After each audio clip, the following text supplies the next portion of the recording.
And it is a super lineup. The Philippines have been proving to be a force to be reckoned with, and Singapore, again, powerhousing through in the previous games in the other formats here at the World Championships. Joining me still alongside, but I haven't managed to get rid of him yet, Dom Barrett, the European team captain. Dom, into the men's competition now. Let's see what we think here. What have you, anything you have with knowledge-wise for the players in any of these teams, my friend? Yeah, thank you very much for having me again. As at the top, looking at a little bit of practice there, and both teams looking pretty comfortable. A solid strike there from Singapore to open this match. It'd be interesting to see the stats, actually. We haven't actually seen anything like that, but this right-hand lane definitely is a strike setter. I know it might be just a matter of a subliminal thought for me, but I seem to see more strikes coming down this right-hand lane than the left. Who knows why, or if it even is a fact, but here we have, of course, in this game, we've got Singapore and the Philippines coming up.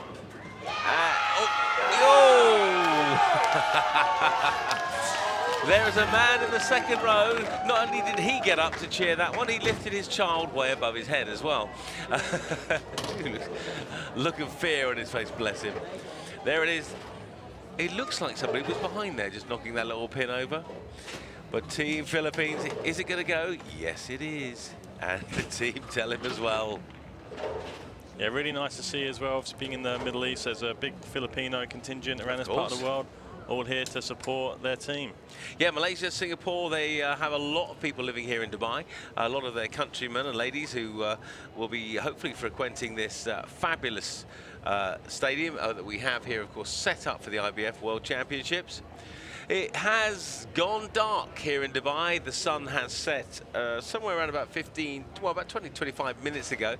The sky is that kind of pitch black. And one of the things here in this part of the world is that we don't get lots of light pollution. So when it does go dark, obviously we're sitting in a sports stadium at the moment, but when you do look up into the sky out of an area like this, you can see the sky in all of its perfection, and you can see the stars shining down on the world's best bowlers tonight. And in this case, of course, it's the team event. We've had the singles, we've had, of course, the teams tonight, we've had the para singles, we've had the pairs, trios as well, and this is the format that everybody wants to see in the Olympics, hopefully in 2032. So on we go. Great start here from Singapore, working with that double. Had a small little pin setter issue there that hopefully has now been rectified, that let us get into a decent rhythm. But so far we're perfect. Two frames for Singapore, 1 frame for the Philippines. Now, just to the left of, we'll see that shot again in a minute. We're just to the left of the bowler there. You'll see our Strike Cloud 360 camera. It's a 360-degree camera giving you the option to watch this match in all of its glory in ways you never thought would be possible. So, Philippines just missing the hard shot that they wanted to make in that one. Yeah, I'm sure there's a lot of nerves bowling on this fantastic arena. What a great stage it is, and really highlighting bowling in such a fantastic way here at Expo 2020. Now, as I said, last night we were here till the wee small hours of the morning. Around about to midnight, we finished off the medal ceremony for last night's trios. Took place this morning. Sorry, just before we started this particular match. And of course, we're going to be seeing, of course, the medal ceremonies completed tonight, of course, as well. So this is the first of 2 men's semi-finals. Singapore taking on the Philippines. Malaysia will be then taking on Korea. We'll be moving on to the mixed team events after that, and we'll be saying Sweden and Sweden, Singapore and USA. Tell me how Sweden are playing Sweden. Dom, how does that work?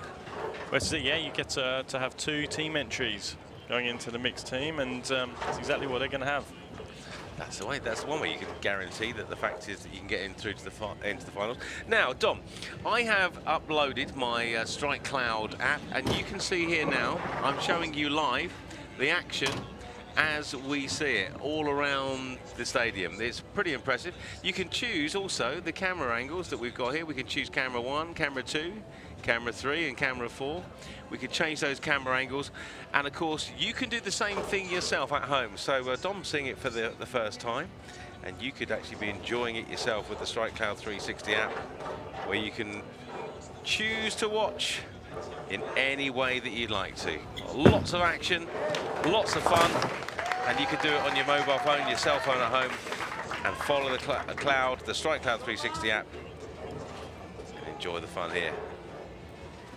Yeah, really impressive app. You really get to see exactly what the bowlers are facing right now, and get to see, yeah, everything that they can see, everything that we can see. Exactly, this is it. And actually, sometimes you can see more than we can see, which is ironic. Well, just backing off here. I think might be a small issue. Can hear something beeping, and it's not a microwave. You're not cooking any dinner, are you, Lee? No, I haven't got any hot dogs on the go, Dom. Don't worry. He's done the right thing. Reset, came off. Go back and do your pre-shot routine and try and execute a good shot.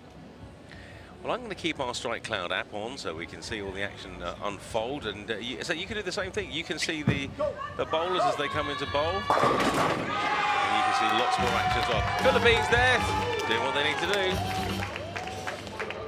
And after 3 frames, Singapore leads by 21. So, scores of the doors, as we say in the United Kingdom. Dom, how are we looking so far? Yeah, so really good start from Singapore. They go up and get the first 2 strikes, followed by a spare. Just the open frame from the Philippines in the middle, which has hurt them a little bit here. However, with a strike, they're 21 pins behind. With a strike right now, it'll be cut to 11.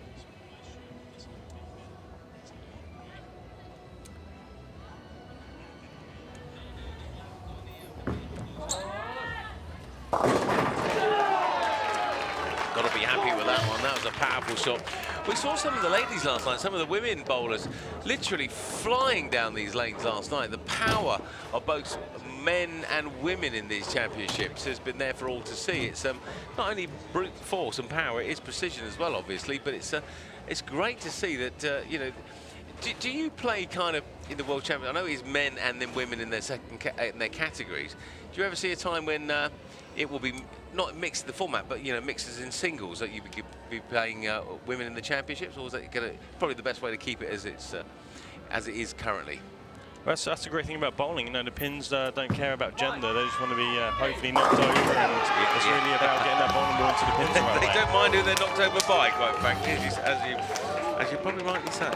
So yeah, we have a lot of different mixed events. We do have sort of the Open Tour, the men's tour, which ladies are very welcome to come and bowl. We have a couple of Titleist female bowlers, actually. Kelly Kulik, who we just saw, she won a PBA major back in, I believe it was 2009.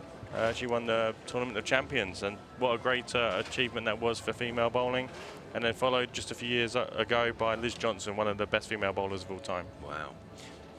As this match keeps going forward, let's just learn a little bit about the bowling from around the world. Team GB bowling, of course, not currently in these stages of the bowling, the IBF World Championships, Dom. How does selection work for Team GB, and where is the home of Team GB? Is it is there a home currently as the format currently is? I think it's probably fair to say, you know, bringing COVID into this a little bit, yes. And the fact that not every country kind of locked down as strongly as England did. I think it was great that we did have a big lockdown. That was very important to get back to where we are now with vaccinations and everything else. So kind of moving away from that political aspect and whatever else we might be going down the path talking about. It was difficult, and I think I actually bowled England trials a couple of weeks ago going into next year, and even then you can see people really, a lot of the guys and girls back home hadn't had an opportunity to practice or compete. Yeah. And just yeah, it's sort of changed the world a little bit as far as competitive sports. I suppose a lot of the bowling alleys in certain countries still haven't even opened up yet. I mean, the UK I know opened up a few months ago now, but it still hasn't been there for the whole season. Right, action holding up here. We've got Singapore and we have got the fabulous team from the Philippines. But we have again a little slight issue with our right-hand lane. Our pin setter is popped off for a little bit of... No, I'm joking. The right-hand lane is just having a little technical hitch this evening. Of course, these lanes have been put in and installed, especially for these World Championships. And, of course, we're just having a little bit of a teething issue here. We're doing really well here from the Philippines. Obviously, they had the early open frame and the second frame, but they had the turkey after that. They had 3 strikes in a row. We were saying if they got their strike in the 4th frame to double up into the 3rd frame strike, they're down to 11 pins. And that's exactly where we are right now. Both teams are continuing to strike and through 5 frames. Singapore are 11 pins ahead.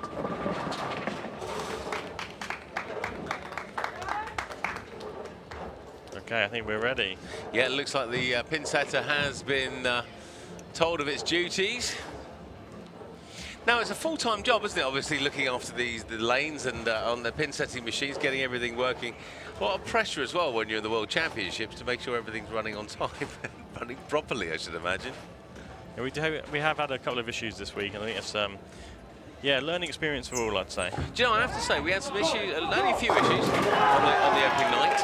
Last night, I have to say, I can't recollect, it was trouble-free pretty much last night. I think it was a good job as well, otherwise we would have probably still been here from last night. Look at that. You can't really get any more happy than that, I don't think. Singapore really putting the pressure back onto the Philippines. If they want to stay this close, they need to keep striking. One rider! Just missing there.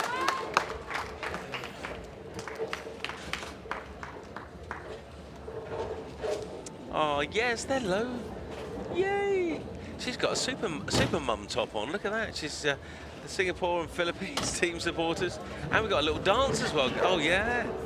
Look at it. It's funny, isn't it? You look out into the crowd, some people are really shy and embarrassed, and then some people literally don't care. Back to the bowling action.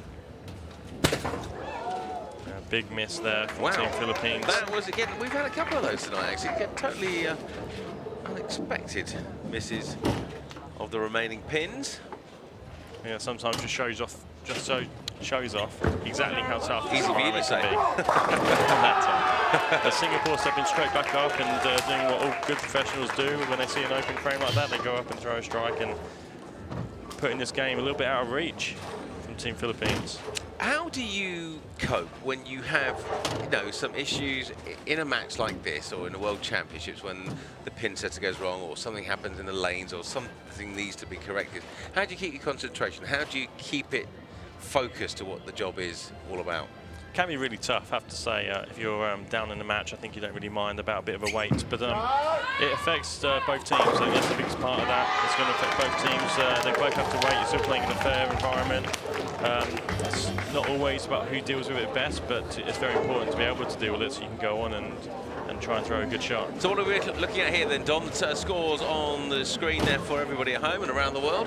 Tell us what we are looking at in your professional mind. Well, yeah, 6 out of 7 for Singapore with that spare in the middle there. That puts them onto 279 pace. The Philippines have only missed twice, but both times they're an open frame. They actually lost count as well with that 7 miss after a double. So 50 pins behind with a strike here from Singapore. Okay, so we have it here looking like Singapore could be staking a claim to the final. And there you have it, 50 behind. Singapore get the strike. I think we can safely say, or nearly safely say certainly, that they can be working their way into tonight's final later on here in Dubai. They're definitely looking really strong. Again, it's the right lane, so this will be the 3rd match in a row where the right lane has come out victorious. However, Philippines can still bowl 229. There's still 3 frames to go. Stranger things have happened. Stranger things have happened, indeed.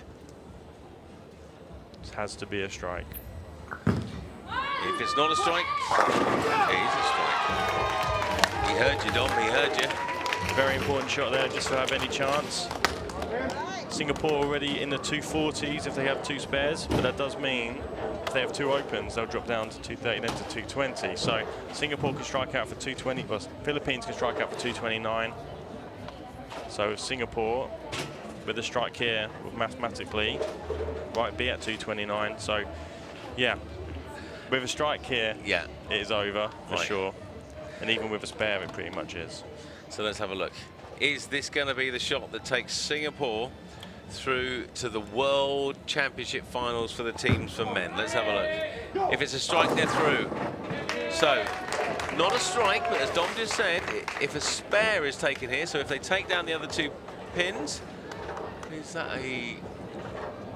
It's an 8, yes, an 8 count. They leave the 2-8. It's going to be re-racked. It's not the easiest spare. I've seen a few miss this week. May have missed one myself. Have you had to go on these lanes yet, Dom? These ones out here?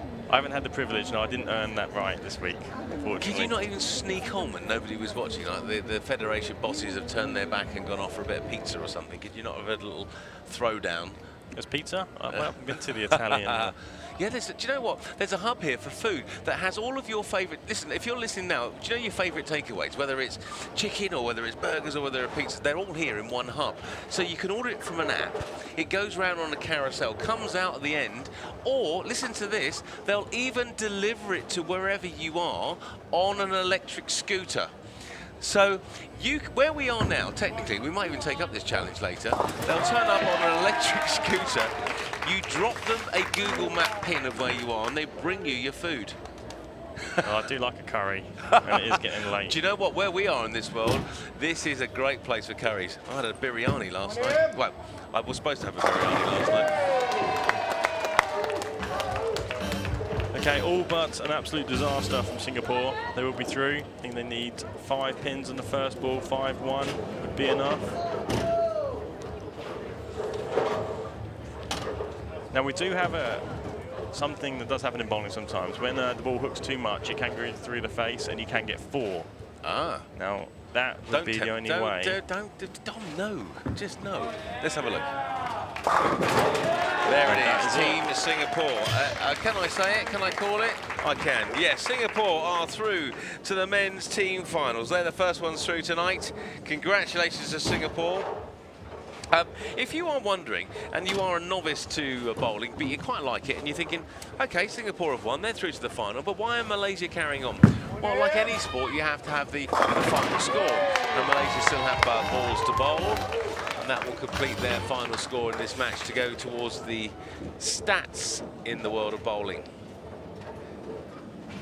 And the world of bowling is all about stats, isn't it? It's all about personal bests and scores and turkeys and chickens and other farm animals. No, I'm only joking. But no, it is all about the kind of ways that, you know, looking at those figures, and that's how you strategically work out games and who's doing what.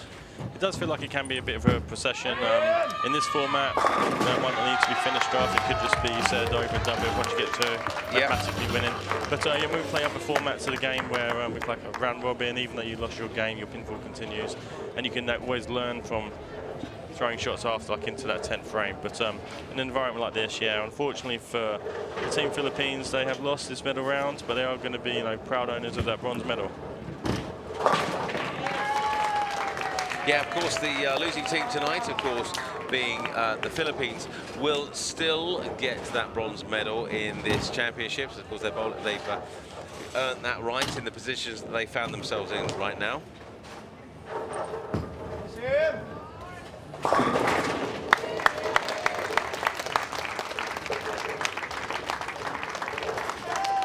Right, that is it. We have a score from Dom. It is reading as this. Singapore, according to our score, is 247, playing the Philippines 228.